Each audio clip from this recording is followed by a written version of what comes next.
നമ്മുടെ ദിവ്യ സൈർ IAS ഒരു കവിത എഴുതി പാടി സോഷ്യൽ മീഡിയയിലൂടെ അവതരിപ്പിച്ചു. അതോടുകൂടെ മാഡത്തിൻ്റെ കിളിയും കേട്ട നമ്മുടെ കിളിയും സാക്ഷാൽ യേശുവിൻ്റെ കിളി വരെ പറന്നു. കാരണം അത് യേശുവിനെ പറ്റിയുള്ളൊരു കവിതയായിരുന്നു. അദ്ദേഹം ചോദിച്ചു, ജീവിച്ചിരിക്കുമ്പോഴേ ഈ ഭൂമിയിലെ മനുഷ്യർക്കെല്ലാം എന്നെ സംശയം, 2000 വർഷങ്ങൾക്ക് ഇപ്പുറവും നീ എന്നെ സംശയിക്കുന്നോ കുട്ടി? ആ പുസ്തകം ഒന്ന് എടുത്ത് വായിച്ചുടായിരുന്നോ എന്നെ ഈ ധർമ്മസങ്കടത്തിലാക്കാതെ എന്ന് സാക്ഷാൽ യേശു വരെ ചോദിച്ചു പോയി.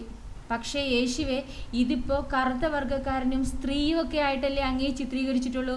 വായന കൂടി ഇല്ലാഞ്ഞെങ്കിലുള്ള അവസ്ഥയെപ്പറ്റി അങ്ങ് ചിന്തിച്ചിട്ടുണ്ടോ?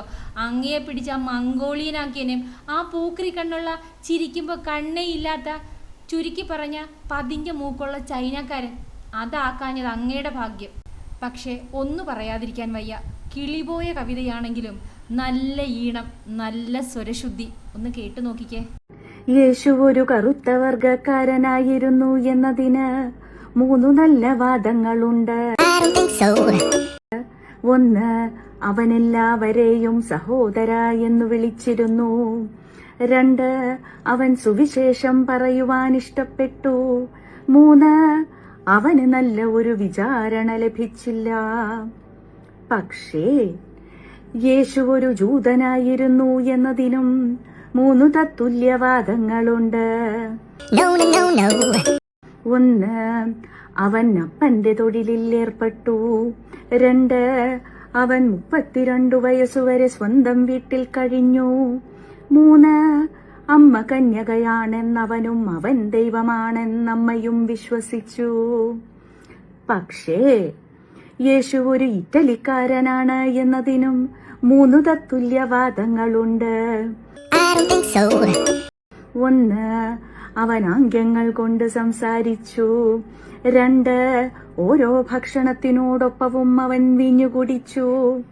3, അവൻ ഒലീവെണ്ണ ധാരാളം ഉപയോഗിച്ചു.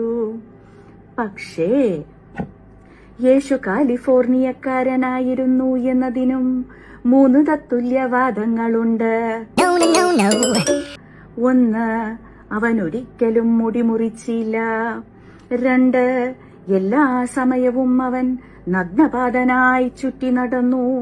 3, അവൻ ഒരു പുതിയ മതം തുടങ്ങിവച്ചു. പക്ഷേ യേശു അയർലൻഡുകാരനായിരുന്നു എന്നതിനും 3 തത്തുല്യവാദങ്ങളുണ്ട്. 1, അവൻ വിവാഹമേ കഴിച്ചില്ല. 2, അവൻ എപ്പോഴും കഥകൾ പറഞ്ഞുകൊണ്ടേയിരുന്നു. 3, അവൻ പുൽമൈതാനങ്ങളെ സ്നേഹിച്ചു. എന്നാൽ യേശു ഒരു സ്ത്രീയായിരുന്നു എന്നതിന് 3 ശക്തമായ വാദങ്ങളുണ്ട്.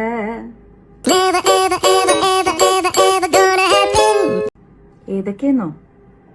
1, തീരെ ഭക്ഷണമില്ലാതിരുന്ന സമയത്ത് ഒരു നിമിഷത്തെ മുന്നറിയിപ്പിൽ ഒരാൾക്കൂട്ടത്തെ അവനൂട്ടേണ്ടി വന്നു. 2, ഒരിക്കലും ഒന്നും മനസ്സിലാവാത്ത പുരുഷാരത്തിനു കുറുകെ സന്ദേശമയക്കുവാൻ അവൻ ശ്രമിച്ചുകൊണ്ടേയിരുന്നു. 3, പണികൾ ചെയ്തു തീർക്കാൻ ബാക്കിയുള്ളതുകൊണ്ട് മരിച്ചിടത്തു നിന്ന പോലും അവൻ എണീറ്റു വരേണ്ടി വന്നു.